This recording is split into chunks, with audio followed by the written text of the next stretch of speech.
본인 역시 굉장히 힘든 시기를 보내지 않았습니까? 주위에서도 짱에게 무슨 일이 날까봐 항상 붙어 다니는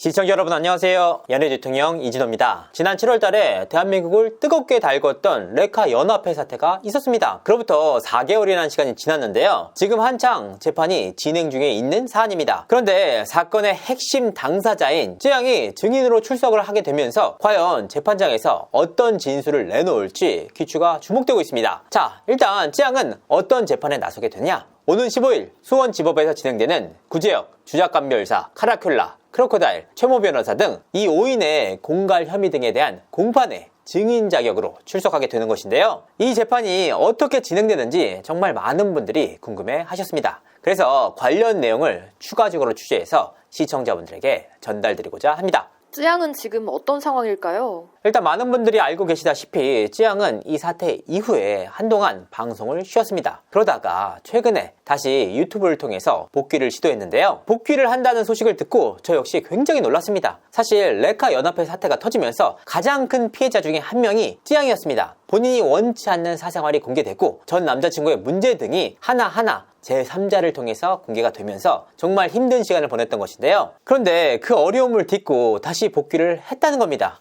쯔양이 멘탈이 굉장히 강한 것 같습니다. 그래서 지인분들에게 한번 물어봤는데요. 처음에 본인이 원치 않는 과거사, 사생활 문제들이 제3자인 레카들의 녹취를 통해서 터져나오면서 본인 역시 굉장히 힘든 시기를 보내지 않았습니까? 주위에서도 쯔양에게 무슨 일이 날까봐 항상 붙어 다니는 수준이었다고 하는데요. 그런데 그 어려운 상황을 결국은 딛고 일어서더라는 겁니다. 복귀 이후에도 쉽지는 않았던 모양새인데요. 다만 최근에는 구독자분들의 응원에 힘입어서 다시 방송 활동에 의욕을 되찾은 것으로 보입니다. 쯔양이 증인신문을 받는다고 하던데 사실일까요? 네, 그렇습니다. 쯔양이 증인으로 출석할지 여부에 대해서 굉장히 많은 관심이 쏠렸는데요. 사실 핵심 당사자인 쯔양이 증인 출석을 거부하기는 무척이나 어렵습니다. 다만 쯔양은 스스로를 보호할 수 있는 법적 장치가 있었는데요. 바로 비공개로 증인신문을 진행을 하는 겁니다. 그래서 쯔양 역시 본인을 지키기 위해서 두 가지 사안에 대해서 비공개 신청을 했다고 합니다. 사실 쯔양은 본인의 증인신문 자체를 비공개로 진행할 생각은 없었다고 합니다. 그럼 어떤 식으로 진행을 하려고 했느냐? 본인이 증인으로 출석을 하되 피고인들과 직접적으로 마주치지 않게 해달라라는 요청을 했던 겁니다. 이런 경우에는 가림막 등을 통해서 쯔양과 피고인이 직접적으로 눈등을 마주치지 않도록 조치를 취하는데요. 애초에 쯔양은 피고인들과 직접적으로 마주치지 않는 선에서 증인신문을 진행할 예정이었다고 합니다. 사실 이번 사안의 핵심은 공갈입니다. 쯔양이 공개하기를 원치 않는 과거사를 가지고 레카 연합회 사람들이 쯔양을 협박해서 돈을 받은 적이 있느냐, 이 사안이 본질입니다. 그럼에도 불구하고 쯔양의 과거사에만 포커스를 맞추는 이들도 있어서 쯔양이 본인을 보호하기 위해서 또 다른 신청까지 진행을 했습니다. 바로 증인신문 자체에 대한 비공개 신청이었는데요. 이 신청이 받아들여질 경우 방청객들은 쯔양의 증인신문 상황에서 자리를 비워주게 됩니다. 사실 쯔양은 본인이 증인으로 출석을 하는 부분에 대해서 필요하다면 마땅히 해야 된다라는 입장을 가지고 있었습니다. 물론 무죄를 주장하는 측에서 쯔양의 과거사, 쯔양이 억지로 술집을 나갔는지에 대한 부분, 쯔양이 전 남자친구인 소속사 대표를 어디에서 만났는지 등의 문제를 지속해서 쯔양에게 제기를 하고 있는데요. 그런데 쯔양 본인은 이를 객관적으로 입증할 만한 자료를 모두 확보하고 있다는 겁니다. 그럼에도 불구하고 쯔양이 원치 않는 과거가 밝혀지는 내용과 함께 전 남자친구의 문제가 또다시 화두에 오르는 것은 또 다른 문제 아닙니까? 그런 차원에서 피고인들과 직접적으로 대면을 하는 것을 막아달라, 쯔양의 증인신문 자체를 비공개로 진행해달라라는 신청을 재판부에 접수한 상황입니다. 이와 같은 쯔양의 비공개 신청이 받아들여질지 여부는 당일 결정된다고 합니다. 피해자 입장에서 피의자를 대면하기 쉽지 않을 것 같은데 괜찮을까요? 사실 쯔양에게는 원치 않는 과거를 밝혀야 되는 사안이다 보니까 무척이나 괴롭고 힘든 사안입니다. 하지만 무죄를 주장하는 측에서 지속적으로 쯔양의 과거사 문제에 대해서 문제 제기를 하고 나서니까 있는 그대로의 사실을 밝히겠다라는 입장인 겁니다. 사실 쯔양에게 있어서 재판이 돌아가는 상황은 결코 쉬운 상황만은 아닙니다. 사건의 핵심 당사자인 구제혁 씨가 적극적으로 무죄를 주장하고 있기 때문인데요. 구제혁 씨의 변호인은 구제혁은 피해자의 소속사 관계자들이 사생활을 제보받는 유튜버들이 사생활을 유포하지 못하도록 관리해달라라는 계약을 체결하고자 먼저 요청을 진행을 해서 이에 동의한 것뿐이다. 어떤 상황 속에서도 찌양은 물론 소속사 관계자들을 결코 협박한 적이 없다라는 주장을 펼치고 있습니다.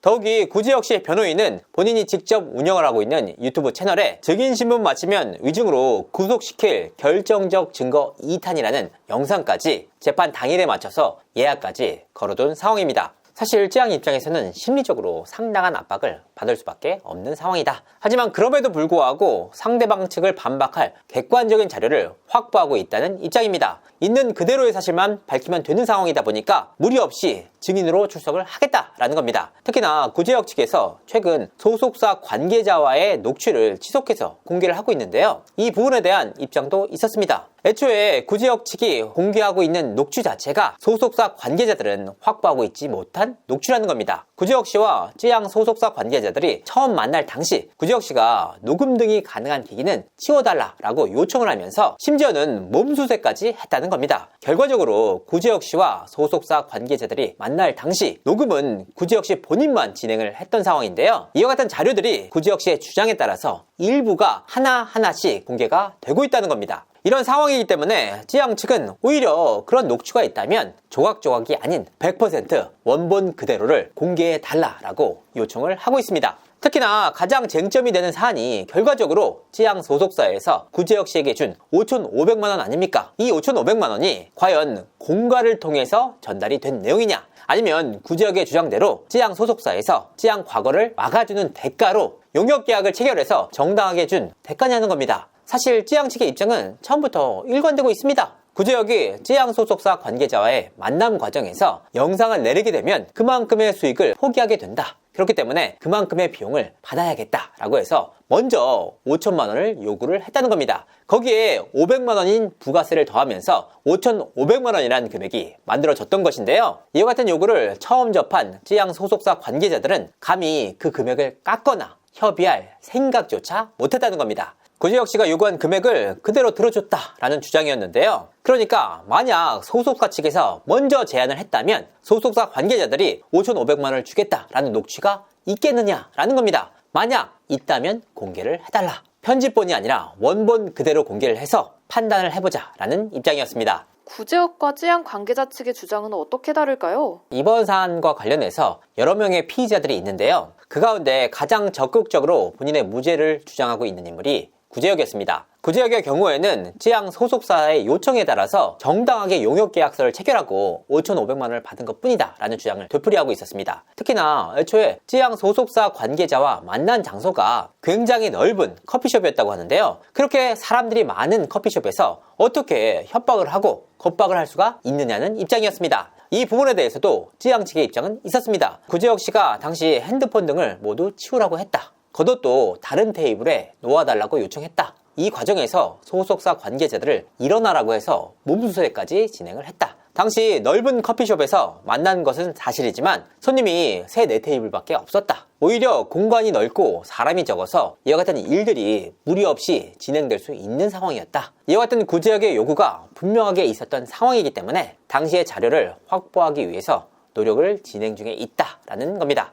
다른 피의자들에 대한 재판은 어떻게 될까요? 사실 이번 사안이 굉장히 흥미로운 이유 중에 하나는 소위 말하는 레카 연합회 멤버들의 입장이 각기 다 다르다는 겁니다. 먼저 구제혁 씨와 전국진 씨는 공갈의 공범입니다. 그럼에도 불구하고 본인의 혐의에 대해서 두 사람의 입장은 180도로 엇갈리고 있는데요. 전국진 씨의 경우에는 본인의 혐의인 공갈 혐의를 모두 인정하고 자백을 했다. 더욱이 법원에 300만 원의 공탁금까지 걸었다는 겁니다. 그러니까 본인의 죄를 모두 인정하고 반성하는 한편 피해 회복을 위해서 본인이 할 수 있는 최선의 노력을 기울이고 있는 상황인데요. 하지만 공갈의 공범인 구제혁 씨는 적극적으로 공갈을 한 적이 없다라는 주장을 펼치고 있습니다. 반복해서 말씀을 드리지만 찌양의 소속사 측에서 먼저 찌양의 과거사를 막아달라라는 차원에서 정당하게 용역계약서를 체결하고 5,500만 원을 받았다는 겁니다. 카라큘라 역시 미묘하게 입장이 달랐는데요. 카라큘라는 수차례에 걸쳐 쯔양 측에 도의적으로 미안하다, 죄송하다 라는 뜻을 전해왔습니다. 그럼에도 불구하고 본인의 혐의인 공갈 방조 혐의에 대해서는 법리적으로 인정하기 힘들다는 주장이었는데요. 카라큘라는 이와 함께 재판부에 보석 신청서까지 제출을 한 상황입니다. 통상적으로 이와 같은 보석 신청을 하면 재판부가 굉장히 빠르게 그 여부를 결정을 지어준다고 하는데요. 하지만 카라큘라의 경우에는 보석 신청을 한 지 약 한 달 가까운 시간이 지났음에도 불구하고 어떠한 결정도 내려지지 않고 있습니다. 재판부에서 이번 사안의 핵심 피의자들을 어떤 식으로 바라보는지 엿볼 수가 있는 일입니다.